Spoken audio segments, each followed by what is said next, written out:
Hey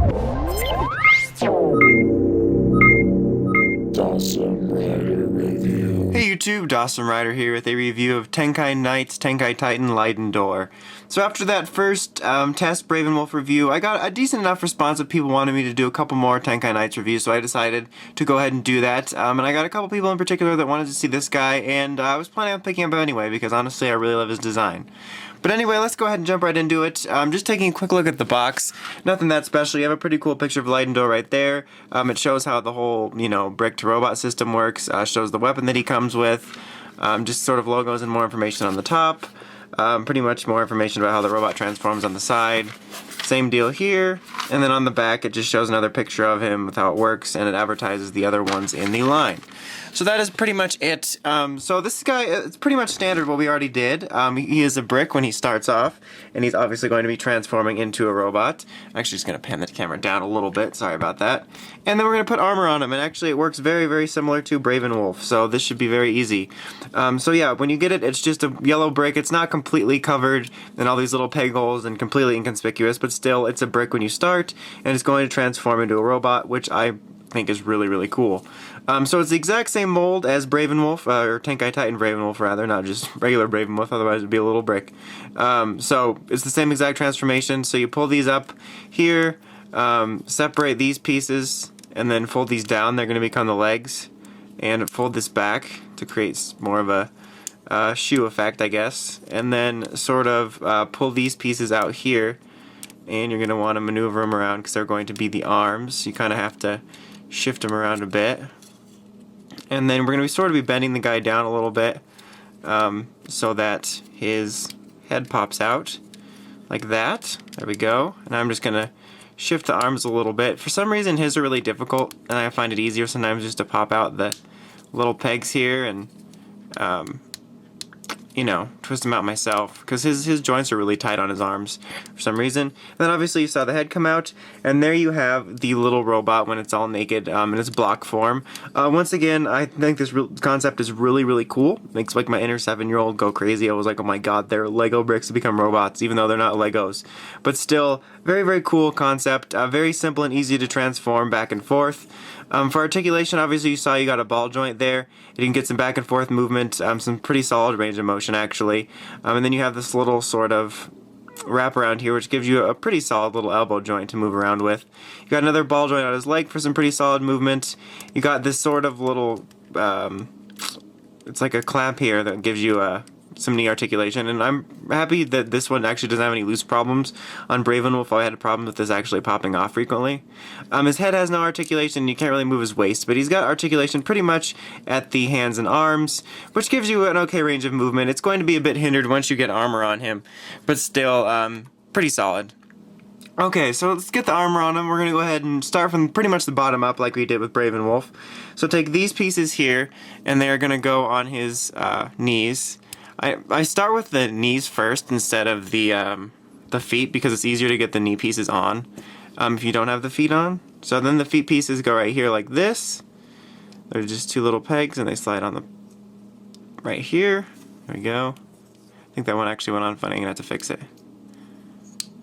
There we go. So I got those right there. And then right here is the chest piece. So just snap that on the front.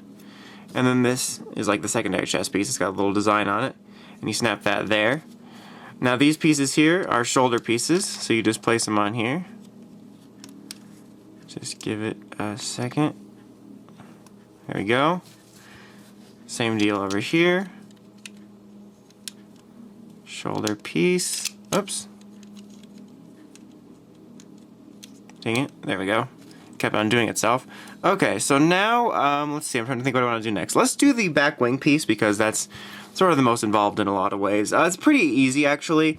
First you just take this piece, and then you place these two little pieces that have like little bars for it to hold on to on here.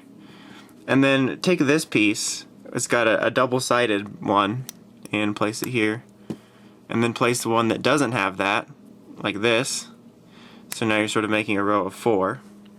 Same deal here. Take the double-sided piece, snap it in there, and then take the one-sided and make sure that the pegs are facing outward. And you have this piece here. And now on his back, take these little pieces here, place one like this, and then place the other on the bottom so it sort of completes a little shape. And then this is just going to snap right on top, like that. And then he's got these wing pieces here, which these pieces are separate, these little yellow pieces, and you just peg them on. I just left them on there because they're a little bit difficult to get on and off when my fingernails are all trimmed, so I figured, you know, just mention it. But then you kind of have his little boosters back there. And yeah, it's easy, but it's the most involved. A little, whoops, and that pops off. The most involved little bit there with all the little row making and whatnot like that. That might pop off again. Okay, so there we go. You got that. Now, for this here, take this piece, and this is going to become his sort of hand armor or whatever. So yeah, just place this right here on the side like that. Okay, now we're going to assemble one of his weapons, which is really easy to assemble, but there's a bit of a warning that goes to it, I suppose. So you have this little bottom piece here and this chain piece. So snap these together first so it gets a handle. Now this chain piece, it's a really neat little weapon effect, but one unfortunate thing is it's really fragile.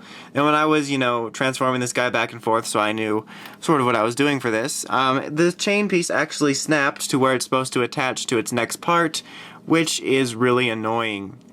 Yeah, it's really unfortunate actually that happened. See, this piece right here is gonna go on to his arm here, and I was trying to get it off of there, which I had already done at one time, and it just unfortunately snapped. And you can see the chain's supposed to go here. So yeah, that's a bit of a thing. So that's kind of annoying. So then just take this piece here and you would snap it in here, and then this little yellow piece here goes on top, and then it goes into his hand via this little, you know, hand mechanism here. Hand mechanism, very technical terms. But so yeah, that's pretty annoying. Watch out for that. I wasn't really applying that much force. I was just merely trying to remove this, and it just happened to snap off, which is pretty annoying. But yeah, just keep an eye out for it. I'm pretty disappointed about it, but at least you can still get this weapon. You can like drape this over, maybe glue it, or just have it with the chain hanging, or maybe just chain free, whatever you want to do. But yeah, watch out for that. So then just take the helmet here. There's a little peg on the top, corresponds to a hole on his head, and you snap it in, and there you have him in his robot mode. Before we take or his Titan mode rather, before we completely take a look at him, let's assemble his other weapon, which is really neat. This one is basically a flat brick. You have these two little pieces you're going to be snapping on the bottom of it. Like I said again, it was just kind of difficult to get off with the fingernails. But yeah, you get the idea. Just place these two pieces on each other here, and then you get this piece, and for what you want to do is you want to unfold it like this, and then underneath it there's actually little pieces here. Just unfold it even further. Whoops, don't snap it out of there, that's not broken, it's just a peg there. So there you go, just unfold it even further and just kind of straighten it out. We can probably fix it again in a minute. And then on top of here, place this piece right here. And then on top of that, place this little square piece. And then all around here, you're going to want to place the little red things that are pretty much similar to the yellow piece you just put on his his weapon. I'm trying to think of the word. How can I think of the word weapon while I'm assembling a weapon? But yeah, it's pretty easy. The directions have it showing you putting it in various directions. I usually just have them facing the same direction because I think it looks the best for me, at least. The directions might even have it that way too, and I might just be imagining something. But that's just pretty much how I do it. I just imagine things. They can be a smidge difficult to get in, and actually a smidge difficult to get out. I frequently had problems with the second little swivel tiers popping out when I was trying to pop these out. It's not, I don't think breakable, it's just a little bit difficult to get in, which is at least it's good that it's a tight fit so that it doesn't snap out.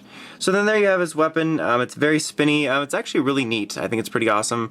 I love the way that the brick unfolds like that. It just kind of, you know, coils up. And then you just place that here on his arm for his other weapon. And there you go, Tenkai Titan Lydendor. Really cool. easily my favorite of the three, honestly. Bravenwolf's design used to be my favorite, but after sort of seeing this guy for a while and then having the toy, I think he's my favorite. He just looks really, really awesome. I love the color scheme. I love his design. His weapons look really awesome with his chained weapon here, and then this weapon here, which is just really cool to put together and works really cool. I really, really dig his design, and I think with all these weapons coming off of him, he looks really awesome in toy form. And one of my issues with Titan Bravenwolf was his eyes, the way that they were sort of close together and like a smidge inaccurate to the show, just enough that it bothered me. But his don't look quite as inaccurate. Obviously, they look slightly different in the show, but they look a lot better. So I just really dig him. I like him quite a bit. If you're a fan of Tenkai Knights or Lydendor's design in particular, or just curious about the line, I can definitely recommend him. I think it's a really, really fun figure line. Very simple and easy to transform and put together. Looks really neat on the shelf. Yeah, just very cool. The only note for this one is just be wary of the chain. That's really the only problem I had with it. But yeah, that's about it. Articulation-wise, he does stay the same, and obviously you're just a bit hindered by all of the armor he's got on him now, but nothing much to it. But yeah, I really, really dig him. Probably my favorite. Very cool. But yeah, that's about it. Until next time, make sure you like, comment, and subscribe, and check out the Crazy Podcast at writersrangersrambles.com. Until next time, Dawson Ryder, signing out.